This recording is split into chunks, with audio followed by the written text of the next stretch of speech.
versículo.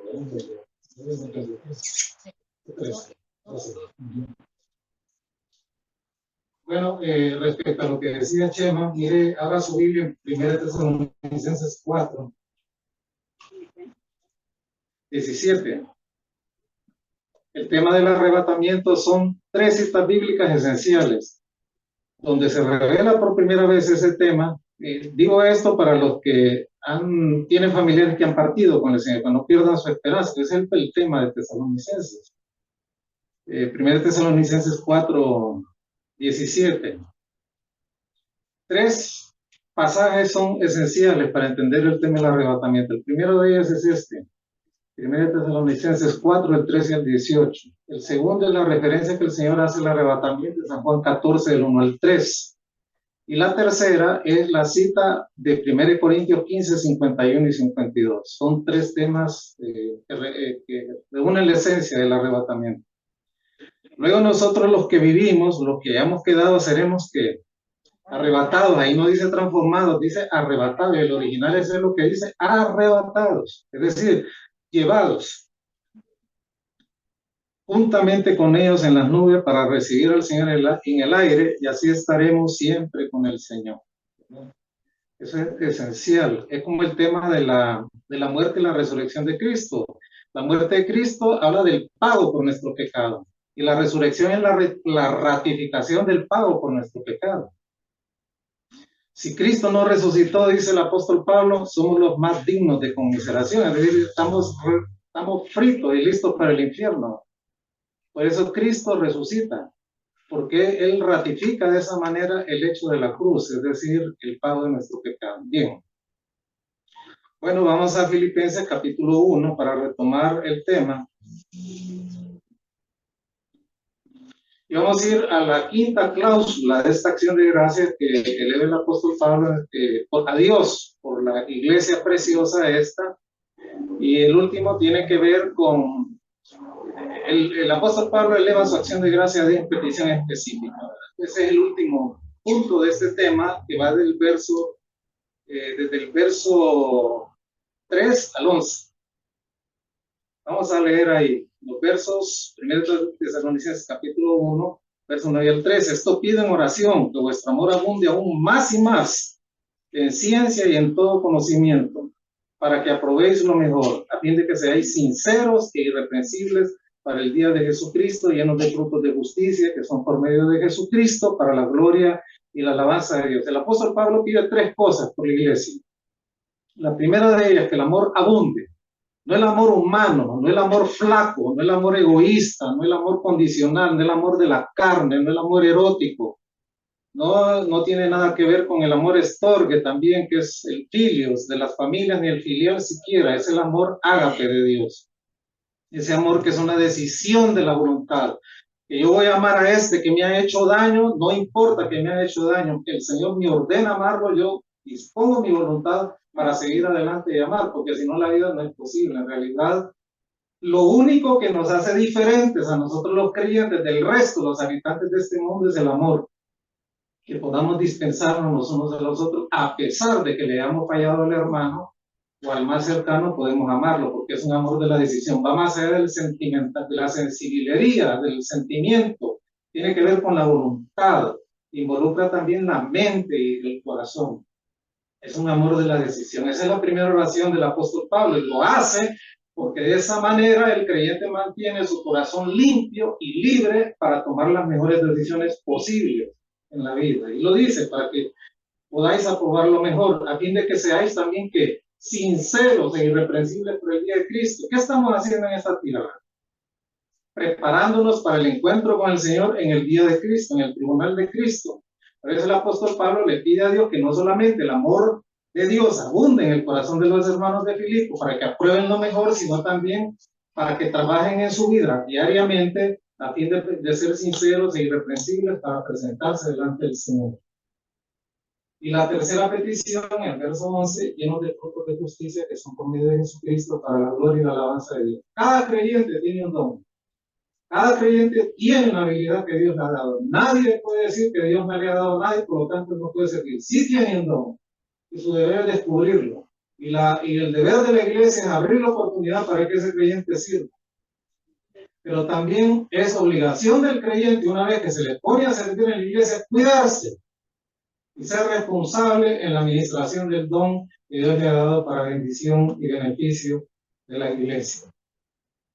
Regreso al verso 9. A fin de que aprobéis lo mejor. El amor de Dios debe abundar en nuestros corazones, en ciencia y en todo conocimiento, es decir, en toda capacidad de entendimiento que Dios da, y también en percepción interior, es decir, en discernimiento espiritual, porque eso le permite a uno hacer las elecciones correctas. Y esa palabrita que está ahí, aprobar, que es una palabra que en el griego es dokimazo, que hemos venido estudiando los 2 domingos anteriores, que significa literalmente someter algo a prueba. Los mercaderes en aquel tiempo utilizaban este término, dokimazo, para someter a prueba las monedas, a fin de saber la cantidad de oro que tenían.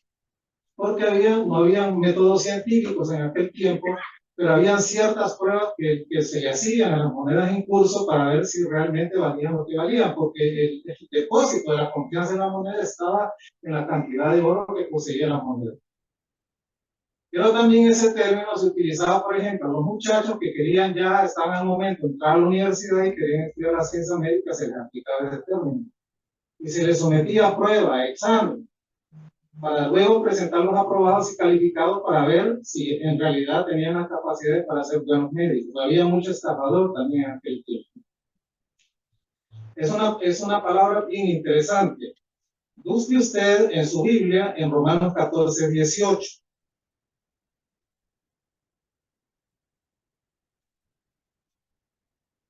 Si nos ayudas ahí, Michelle, en la pantalla. Romanos 14, 18. Hoy vamos a ver 2 versículos donde se aplica este término, dokimazo, aprobar, probar, someter a prueba. Y nos quedamos el domingo anterior, el último domingo que yo estoy aquí. Porque el que en esto sirve a Cristo agrada a Dios, pero vamos a ver de qué se trata. Agrada a Dios y es aprobado por los hombres. Para poder entender este verso, obviamente que hay que irse del verso 1 al capítulo 14. Vamos a leerlo. ¿De qué se trata? Es decir, ¿por qué esta actitud agrada a Dios? ¿Y por qué esta actitud también puede agradar a los hombres? Miren el contexto. Romanos 14, 1 en adelante. Recibid al débil en la fe, pero no para contender sobre opiniones. Porque uno cree que se ha de comer de todo, incluyendo el cerdo, el jamón, etc. Y otro que es débil, solo come legumbre. El que come, no menosprecia al que no come. Y el que no come, no juzgue al que come, porque Dios le ha recibido. ¿Tú quién eres que juzgas al criado ajeno? Para su propio Señor está en pie o cae, pero estará firme, porque poderoso es el Señor para hacerlo estar firme. Uno hace diferencia entre días, uno busca iguales todos los días. Cada uno esté plenamente convencido en su propia mente. El que hace caso del día, lo hace para el Señor. Y el que no hace caso del día, para el Señor no lo hace. El que come, para el Señor come, porque da gracias a Dios. Y el que no come, para el Señor no come, y da gracias a Dios. Porque ninguno de nosotros vive para sí y ninguno muere para sí. Pues si vivimos, para el Señor vivimos. Y si morimos, para el Señor morimos. Tanto el que come como el que no come. Tanto el que juzga iguales todos los días como el que no lo juzga iguales. Hablando a creyentes. Así pues, sea que vivamos o que muramos, el Señor somos. Porque Cristo para esto murió y resucitó y volvió a vivir, para ser Señor así de los muertos como de los que viven. Pero tú, ¿por qué juzgas a tu hermano? Tú también, ¿por qué menosprecias a tu hermano? Porque todos compareceremos ante el tribunal de Cristo. Porque escrito está, digo yo, dice el Señor, que ante mí se doblará toda rodilla y toda lengua confesará a Dios. De manera que cada uno de nosotros dará a Dios cuenta de sí. Subraye bien eso. Cada uno de nosotros no va a dar cuenta del otro ni del que critica. Así que ya no nos juzguemos más los unos a los otros, sino más bien, subraye lo que sigue. Decidir, tomar la decisión de no poner tropiezo u ocasión de caer al hermano. Yo sé y confío en el Señor Jesús, que nada es inmundo en sí mismo. Pero para el que piensa que algo es inmundo, para él lo es. Pero si por causa de la comida tu hermano es contristado, ya no andas conforme a la vida. Ahí está la clave. No hagas que por la comida tuya se pierda aquel por quien Cristo murió. No sea pues vituperado vuestro bien, porque el reino de Dios no es comida, ni es bebida, sino justicia, paz y gozo en el Espíritu Santo. Y aquí sigue el verso que estamos analizando. Porque el que en esto sirve a Cristo, agrada a Dios y es aprobado por los hombres. En otras palabras, someta a prueba, doquimazo, pruebe su conducta. No haga nada en lo cual haga tropezar a su hermano. Así expresa el amor de Cristo en Corinto. ¿Qué es lo que está diciendo ahí? Aquí se está refiriendo, hermanos, a probar algo después de un cuidadoso examen. Es decir, si mi conciencia a mí me permite hacer algo y yo creo que es legítimo, mi conciencia no se perturba, entonces yo lo voy a hacer. Porque es un placer inofensivo que no me causa ningún peligro, pero sométalo a prueba primero, examínelo, a ver si el paso que usted va a dar no va a terminar afectando a otro. ¿Se entiende? Por eso es necesario estar lleno del amor de Cristo, porque sin el amor de Cristo no hay capacidad para hacer las cosas por amor al prójimo. Es como el joyero. El joyero encuentra una piedra, le traen una piedra preciosa y la somete a examen para ver la calidad y el valor de esa piedra. Pues esa es la labor de un joyero, esa es la labor de un cristiano también. ¿Sabe por qué, hermano? Porque nosotros tenemos que estar conscientes que vivimos bajo el microscopio finísimo de un mundo escéptico que juzga cada momento cómo vivimos y cómo nos comportamos. No crea que no es observado, no es que el mundo nos vigila, pero el mundo está expectante de la conducta de los creyentes. ¿Cómo viven? Y cómo se relacionan y cómo se tratan unos con otros. De eso se trata, someter a prueba cada acto conductual y cada decisión que a diario tomamos, todo el tiempo estamos tomando decisiones. Usted sale de su casa y usted decide si se va a ir en carro, se va a ir en un Uber, o cómo se va a movilizar. Es una decisión. Usted va por la calle con su vehículo, usted decide por qué calle irse. Usted dice, si me voy por aquí está muy lleno, mejor me voy por allá, o ande en la moto, no importa. Todo el tiempo estamos tomando decisiones. Y nuestras decisiones casi siempre las pensamos egoístamente en función de nuestro beneficio, menos en función de a alguien más que podamos afectar, ¿no? Entonces de eso se trata aquí. Si nosotros vivimos conforme a este principio, vamos a terminar siendo en algún momento de la historia de nuestra vida cristiana verdaderos esclavos del Señor Jesucristo. Aquí este es el meollo del asunto. O como dicen por ahí, este es el ajo de la cosa. Mi libertad cristiana, hermanos, no es hacer lo que yo quiero, sino hacer lo que Cristo quiere. De eso se trata el asunto. Porque sin Cristo, hermano, la verdad que el hombre expresa de sus hábitos, de sus placeres y de sus indulgencias. El hombre define que lo que quiere hacer y no le importa a cuánto se puede llevar de frente. Y al final, una persona sin Cristo termina haciendo no lo que quiere, sino lo que tiene esclavizada su voluntad, ¿sí o no? Pero cuando el poder de Cristo entra en el creyente, cuando el creyente verdaderamente nace de nuevo, es hasta ahí, hasta ese momento que entendemos la verdadera libertad. No para hacer ni tratar a las personas, ni llevar nuestra vida conforme a nuestra naturaleza egoísta, sino realmente para mostrar a nuestro semejante la misma actitud de amor que con Cristo. Cuando a Cristo lo llevan, aquella noche interminable, no lo dejaron dormir, lo juzgaron. Primero lo llevaron a la casa de Anás porque era el suegro de Caifás. Y era el primer afectado cuando el Señor limpia el templo y saca fuera a los campistas, ¿recuerdan? Porque el negocio de las ovejas era de Anás. Y le llevaba hambre al Señor. Solo Juan relata que el primer lugar donde iban al Señor esa noche es la casa de Anás. Y ahí se lo pasan a que pasan la misma noche. El Señor en ese momento, cuando lo conminó el sumo sacerdote y le dijo, te conmino en el nombre del Dios viviente, que me digas si eres el Hijo de Dios. No le deja escapatoria al Señor. El Señor se pudo haber escapado esa noche, hermano. El Señor pudo haber dicho, bueno, este es el momento. Si él tenía amigos en Betania estaba ahí nomás, como decía Santa Lucía. Se pudo haber escapado, lo metía en un carruaje, lo pasaba por otro lado y se salvaba. Pero el mundo se perdía.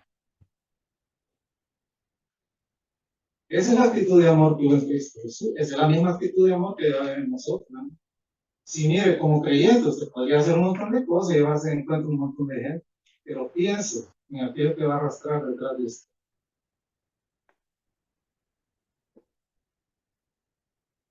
Mire lo que nos dice también ahí un poquito adelante en Romanos 14:22. Vamos a leer desde el 19. Mire que cómo va, repite el principio, con otras palabras, pero es lo mismo. Así que sigamos lo que contribuye a la paz y a la mutua edificación. O sea, no derribando a nadie, no derribe a nadie. No destruyas la obra de Dios por causa de la comida. Es una tragedia verdaderamente.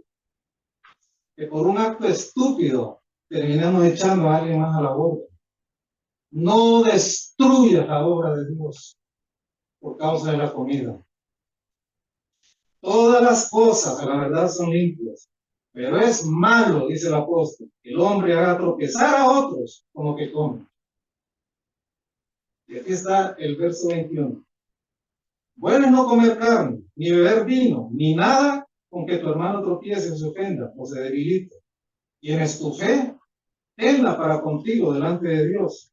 Bienaventurado el que no se condena a sí mismo en lo que aprueba, pero tenla para con Dios. Entre tú y Dios, nada más.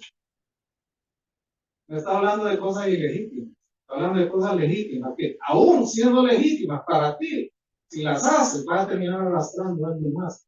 Por eso el término doquimazo, aprobar, es decir, someta a prueba todo. Someta a la prueba como el joyero, traen una piedra, la somete a prueba y dice, tiene calidad y tiene valor, si no, la desecha.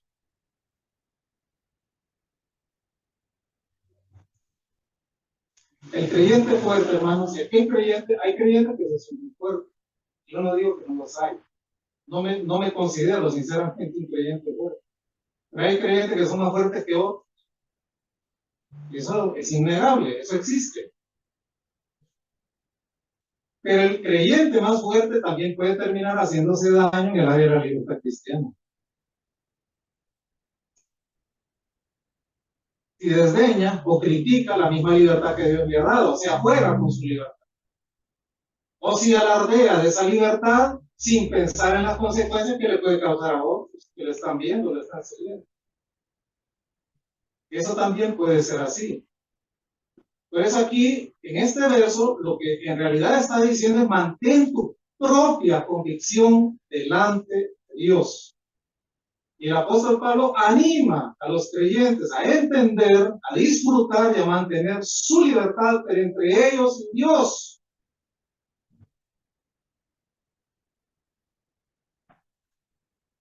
Esto es importante entenderlo.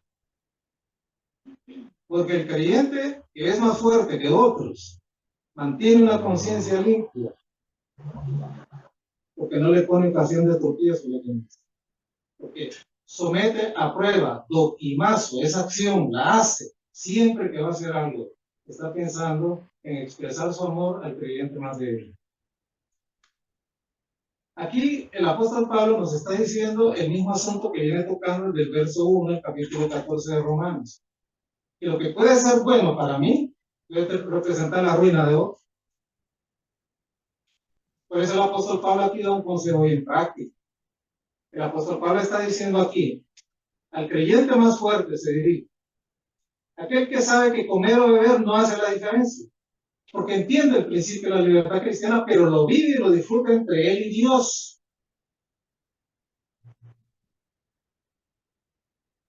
Nada más. Y entiende ese término de libertad. Dios sabe que el creyente más fuerte alcanzará ese nivel de fe, Dios lo sabe. Pero tampoco esa es una excusa para el que el creyente más fuerte use su libertad para restregársele en la cara al creyente más débil. ¿Se entiende eso?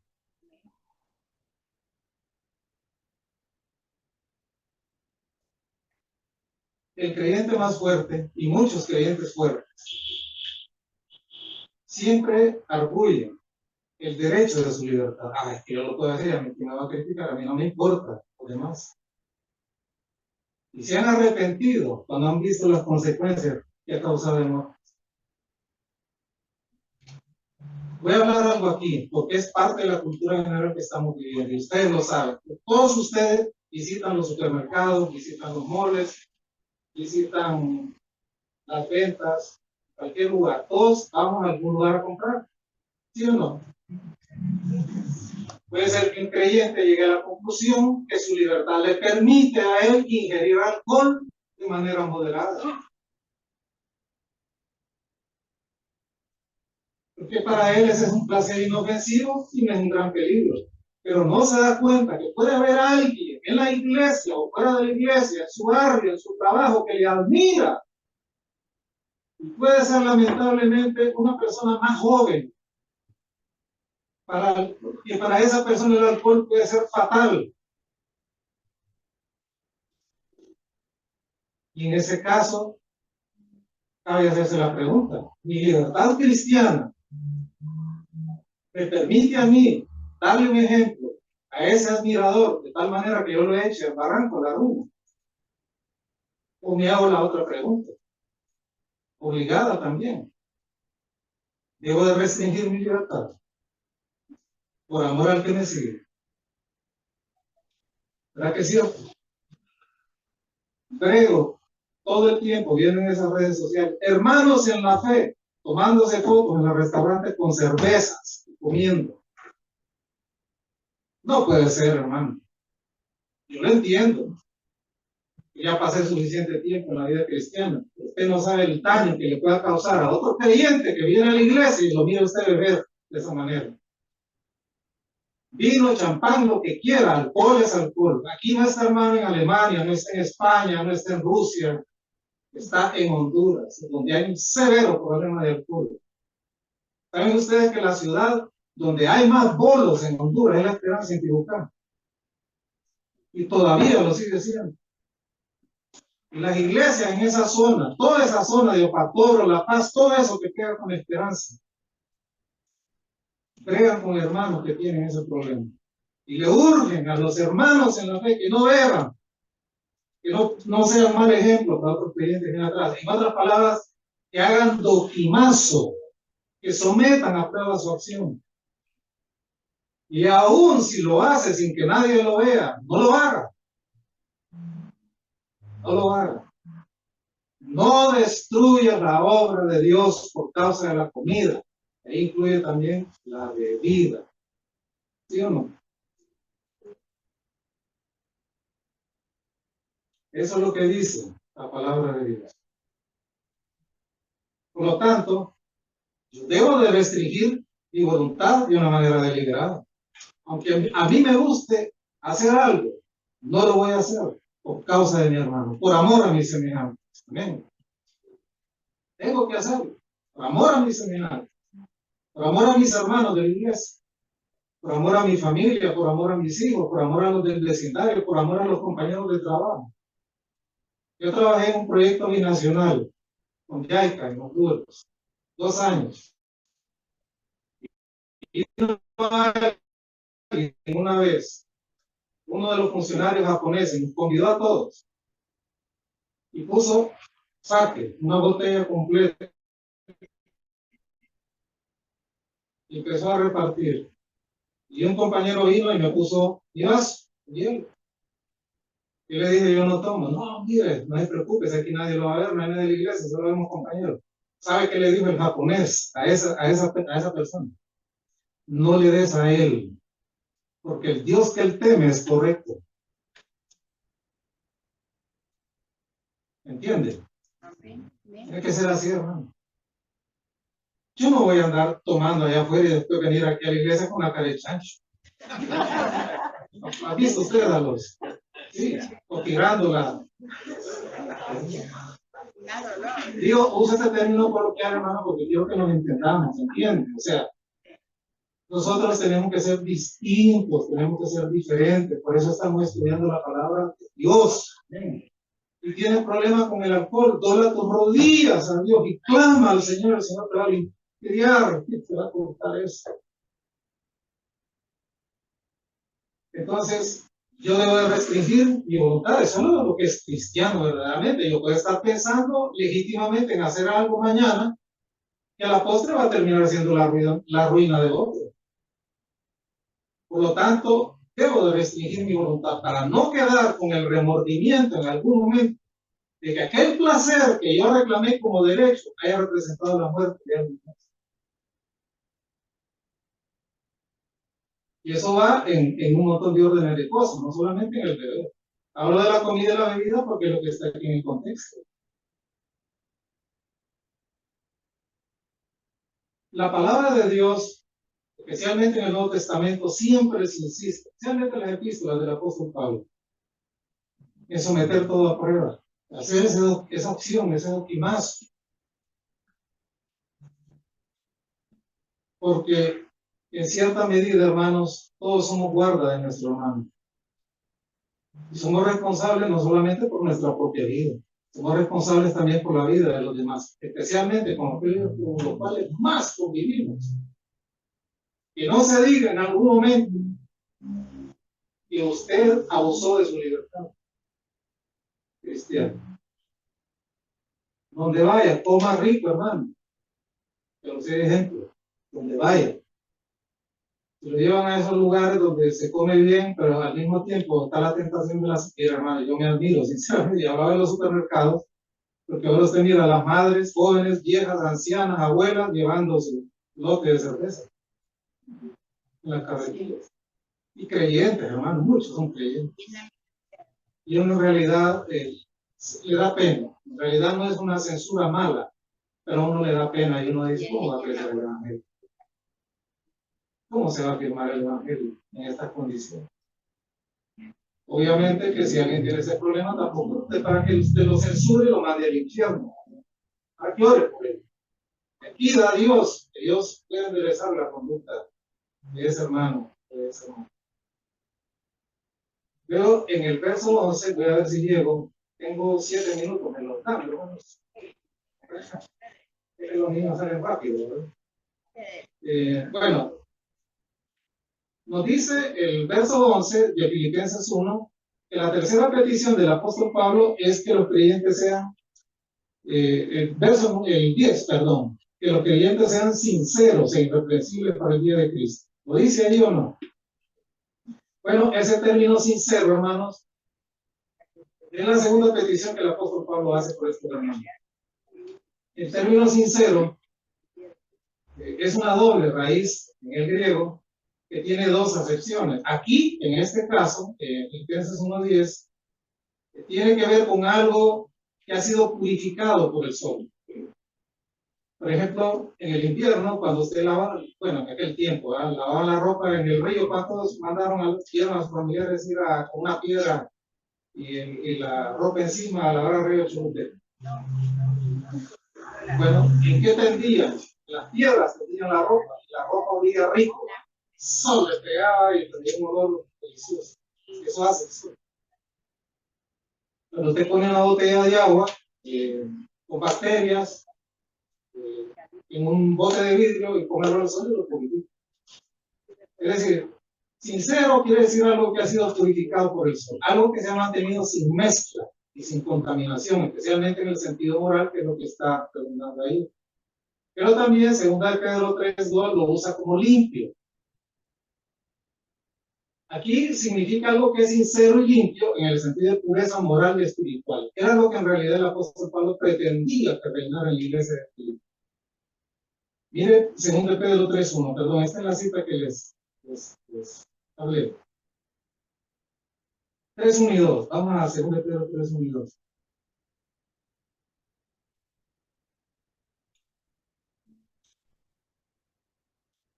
Amados, qué bonito ese término. Ese es un halago, hermano. Es un elogio para la iglesia, ¿verdad que es un elogio?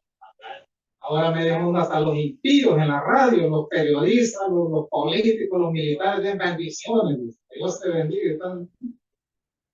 No tienen su nombre inscrito en el libro de la vida. Se han vuelto modismos comunes. Así.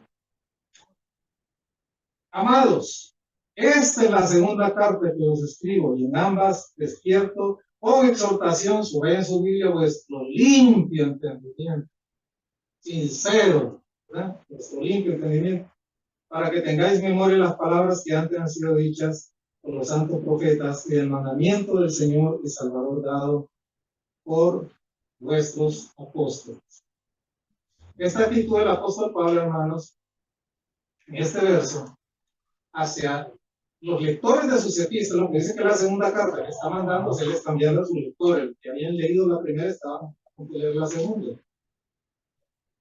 Era que sus lectores eran legítimos hijos de Dios. El término limpio ahí es sincero, es algo que ha estado incontaminado, es algo que no ha sucumbido o no ha sido afectado por los aspectos seductores del mundo, la carne y Satanás. Y el apóstol Pablo ahí prácticamente, el apóstol Pedro, perdón, está diciendo ahí cuán distintos son los creyentes legítimos de los maestros falsos, apóstatas y corruptos. Y le dice, amados, ya es la segunda carta que os escribo y en ambas despierto con exhortación vuestro limpio entendimiento para que tengáis memoria de las palabras que antes han sido dichas por los santos profetas, el mandamiento del Señor y Salvador dado por vuestros apóstoles. Es decir, el apóstol Pablo, el apóstol Pedro les repite y les insiste sobre la verdad que ya les había escrito en la primera carta y que se la está reiterando en la segunda carta. De manera tal que con su razón santificada y su discernimiento espiritual pudieran identificar ellos, someter a prueba, doquimazo, a los falsos maestros y refutar las herejías que estaban tocando. Vean, hermanos, qué importante es estudiar la doctrina. Sinceramente, lo que menos se enseña en las iglesias, doctrina. Es importante conocer la doctrina. Y una doctrina que usted la pueda llevar a la práctica, que le posibilite a usted y le dé la capacidad de saber discernir y tener un entendimiento limpio, sincero, porque eso va a ser como unos rayos X que cuando le traigan propuestas en las redes sociales, mira, hermano, no agarre cualquier cosa y la reenvíe. Es una de herejías. Y todo se ve lo mismo. Entonces usted puede discernir, puede entender y decir, no, esto no. Yo lo desecho y con esto me quedo. A veces del 100%, lo que lo presenta del 10%. Aquí me quedo. Llegaremos a la Navidad. Solo Dios lo sabe. Amén. Dios mediante, si Dios quiere, no lo mismo se le quiere. Por eso sentíamos ahora.